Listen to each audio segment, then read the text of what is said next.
साथियों नमस्कार। आज हम लोग संस्कृत व्याकरण के अंतर्गत शब्द रूप एवं सर्वनाम रूप के बचे हुए प्रश्नों को सॉल्व करेंगे। ये प्रश्न हिंदी की विभिन्न परीक्षाओं में पूछे गए हैं, जिसमें UP TGT, UP PGT, DSSB और विभिन्न प्रदेशों की टीजीटी पीजीटी परीक्षाओं में विशेष तौर पर पूछे गए हैं। आने वाले समय में टीजीटी पीजीटी की परीक्षा होनी है उत्तर प्रदेश में खास तौर पर। इसलिए आवश्यक है कि आप प्रीवियस ईयर के क्वेश्चन से परिचित हो जाएं। आपने देखा होगा कि सिलेबस में शब्द रूप और सर्वनाम रूप दिए गए हैं, तो ये आवश्यक है कि उस रूप को तो आप देखें ही, शब्द रूप और सर्वनाम रूप को तो आप रट लें, उसका रिवीजन कर लें, लेकिन उससे संबंधित प्रश्न भी देखना आवश्यक है। इससे पहले हम लोगों ने बहुत डिटेल में हिंदी साहित्य के इतिहास का, हिंदी साहित्य इतिहास लेखन परंपरा, आदिकाल, भक्तिकाल, रीतिकाल, आधुनिक काल, पूरा गद्य साहित्य जिसमें नाटक, कहानी, उपन्यास, निबंध, रेखाचित्र, संस्मरण, आत्मकथा आदि विभिन्न विधाओं और भाषा विज्ञान, भारतीय काव्यशास्त्र, पाश्चात्य काव्यशास्त्र, हिंदी व्याकरण आदि से संबंधित प्रश्नों को हम लोगों ने पिछले वीडियोज़ में सॉल्व कर लिया है। इसलिए जो भी साथी नए हैं चैनल पर, उनसे रिक्वेस्ट है कि आप प्लेलिस्ट में जाकर के पुरानी वीडियोज़ देख सकते हैं। मेरा सुझाव है कि आप आदिकाल पढ़ें तो आदिकाल के प्रश्नों को देख लें, भक्तिकाल पढ़ें तो भक्तिकाल के प्रश्नों का रिवीजन कर लें। इससे आपको की तैयारी का जो स्तर है वह बेहतर हो जाता है। और यदि आप प्रीवियस ईयर के क्वेश्चंस को गलत नहीं करेंगे परीक्षा में, तभी आपकी स्थिति बेहतर होगी। आज हम लोग, और एक रिक्वेस्ट आप लोगों से है, बहुत सारे लोग ऐसे हैं जो वीडियोज़ देखते हैं लेकिन चैनल को सब्सक्राइब नहीं किए हैं। उनसे निवेदन है कि चैनल को सब्सक्राइब कर लें, अपने दोस्तों के बीच शेयर करें। इससे हमें मोटिवेशन मिलेगा और भी कंटेंट आने वाले समय में बहुत अच्छे कंटेंट चैनल पर आएंगे। और सब्सक्राइब करेंगे तो आपको समय समय पर नोटिफिकेशन भी मिलता रहेगा और हमें भी एक प्रोत्साहन मिलेगा वीडियो बनाने के लिए। सरिते शब्द रूप में कौन सी विभक्ति है? यह यूपी टीजीटी 2011 में पूछा गया है। ऑप्शन है प्रथमा, द्वितीया, तृतीया, चतुर्थी।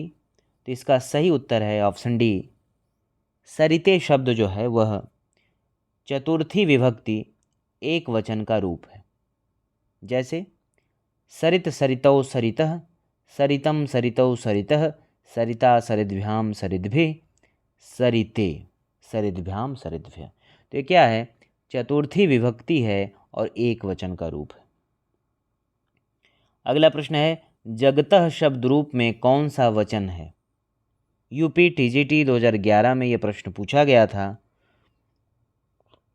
ऑप्शन है एक वचन, द्विवचन, बहुवचन, सभी सही है। तो इसका सही उत्तर होगा ऑप्शन ए, एक वचन। जगतः शब्द रूप पंचमी और षष्ठी एक वचन का रूप है। अब देख लें जगत का जो रूप है,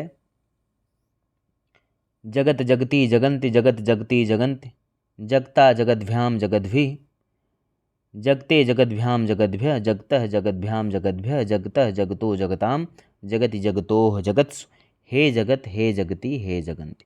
तो यह रूप भी आप देख सकते हैं कि जगत जगति जगन्ति, जगत जगति जगन्ति, जगता जगद्भ्याम जगद्भिः, जगते जगद्भ्याम जगद्भ्यः, जगतः जगद्भ्याम जगद्भ्यः, जगतः जगतो जगताम, जगति जगतोः जगत्सु, हे जगत हे जगति हे जगन्ति। ये इसका रूप। अगला प्रश्न है, सर्वस्य रूप है। यूपी पीजीटी 2004 में यह प्रश्न पूछा गया था। ऑप्शन है चतुर्थी का, पंचमी का, षष्ठी का, सप्तमी का।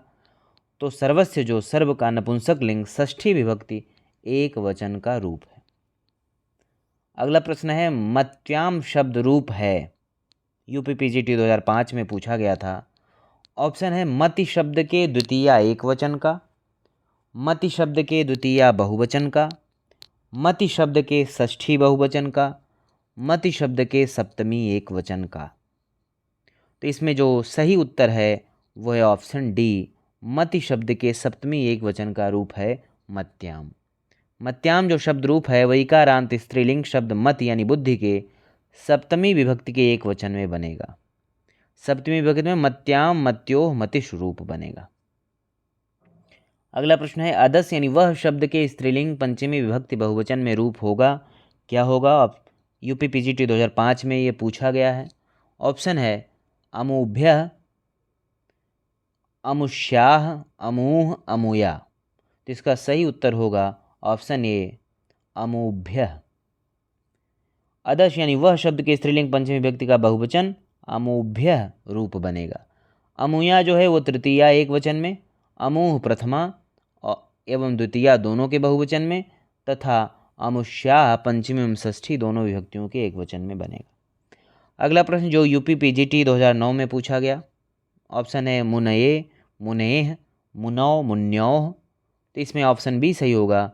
मुनेह जो है वह मुनि शब्द का षष्ठी विभक्ति एक वचन का रूप है। मुनये चतुर्थी एक वचन का रूप है, मुनौ सप्तमी एक वचन का रूप है। अगला प्रश्न है राज्ञा शब्द रूप में कौन सी विभक्ति है? ऑप्शन है तृतीया, चतुर्थी, पंचमी, षष्ठी। यह यूपी पीजीटी 2011 में पूछा गया। तो इसका सही उत्तर होगा ऑप्शन ए तृतीया। राज्ञा जो शब्द रूप है उसमें तृतीया विभक्ति है, राज्ञे चतुर्थी विभक्ति है, राज्ञः पंचमी विभक्ति है और राज्ञः षष्ठी विभक्ति है। अगला प्रश्न है अस्मद शब्द के पंचमी विभक्ति में दिए हुए रूपों में गलत कौन सा है? ऑप्शन है मत, आवाभ्याम, अस्मत्, अस्मभ्यम। यूपी पीजीटी 2013 में ये पूछा गया था। इसमें सही उत्तर होगा ऑप्शन डी अस्मभ्यम। ऑप्शन डी सही होगा। अस्मत् शब्द के पंचमी विभक्ति में दिए हुए रूपों में अस्मभ्यम शब्द गलत है। अस्मत् शब्द के पंचमी विभक्ति का सही रूप होगा मत, आवाभ्याम, अस्मत्। अगला प्रश्न है आत्मन शब्द के चतुर्थी बहुवचन का रूप है। जीआईसी पीजीटी 2012 में पूछा गया। ऑप्शन है आत्मनः, आत्मभ्य, आत्मने, आत्मनि। तो इसका सही उत्तर होगा ऑप्शन बी आत्मभ्य। आत्मन शब्द के चतुर्थी बहुवचन में आत्मभ्य होगा। आत्मन शब्द के चतुर्थी विभक्ति के सभी वचन इस प्रकार होंगे आत्मनः, आत्मने, आत्मभ्याम, आत्मभ्य। अगला प्रश्न है इदम शब्द स्त्रीलिंग के तृतीया विभक्ति एक वचन में रूप होगा। क्या होगा? जीआईसी पीजीटी 2012 में ये प्रश्न पूछा गया है। ऑप्शन है अस्य, अस्याह, अनया, अनयोह। तो इसका सही उत्तर होगा ऑप्शन सी अनया। इदम शब्द जो स्त्रीलिंग है उसकी तृतीया विभक्ति एक वचन में अनया रूप होगा। इसके तृतीया विभक्ति के जो सभी रूप इस प्रकार होंगे अनया, आभ्याम, आभि।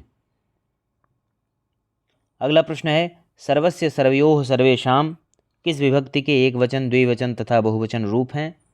जीआईसी पीजीटी 2012 में ये प्रश्न पूछा गया था। इसका सही उत्तर होगा ऑप्शन बी षष्ठी। सर्वस्य, सर्वयोः, सर्वेषां यह सर्व शब्द षष्ठी विभक्ति के एक वचन, द्विवचन, बहुवचन के रूप हैं। इसी प्रकार चतुर्थी, पंचमी, सप्तमी का रूप क्रमशः निम्नवत होगा। क्या होगा? सर्वस्मै, सर्वाभ्याम, सर्वेभ्य, सर्वस्मात्, सर्वाभ्याम, सर्वेभ्य, सर्वस्मिन्, सर्वयोः, सर्वेषु। अगला प्रश्न जो जीआईसी पीजीटी 2012 में पूछा गया, हरि शब्द का सप्तमी बहुवचन रूप है। हरिभिः, हरिभिः, हरिभ्य, हरिषु, हरीन। इसका सही उत्तर होगा ऑप्शन सी हरिषु। हरि शब्द के सप्तमी बहुवचन का रूप हरिषु होगा। सप्तमी विभक्ति के सभी वचन रूप इस प्रकार होंगे हरौ, हरियो, हरिषु। अगला प्रश्न है अस्मद यानी मैं शब्द का तृतीया बहुवचन रूप है। जीआईसी पीजीटी 2012 में पूछा गया। ऑप्शन है अस्मान, वयम, अस्मत्, अस्माभि। तो इसका सही उत्तर होगा ऑप्शन डी अस्माभि। अस्मद में मैं शब्द का तृतीया बहुवचन रूप अस्माभि होगा। अस्मद शब्द का तृतीय विभक्ति के तीनों वचन इस प्रकार हैं। अगला प्रश्न है हरिणा, हरिभ्याम, हरिभि किस विभक्ति के एक वचन, द्विवचन और बहुवचन के रूप हैं? जीआईसी पीजीटी 2012 में पूछा गया। ऑप्शन है पंचमी, चतुर्थी, तृतीया, सप्तमी। इसका सही उत्तर होगा ऑप्शन सी तृतीया। हरिणा, हरिभ्याम, हरिभि तृतीया विभक्ति के एक वचन, द्विवचन और बहुवचन के रूप हैं। हरि शब्द के चतुर्थी, पंचमी, सप्तमी विभक्ति के तीनों वचन के रूप इस प्रकार हैं हरे, हरिभ्याम, हरिभ्य। पंचमी में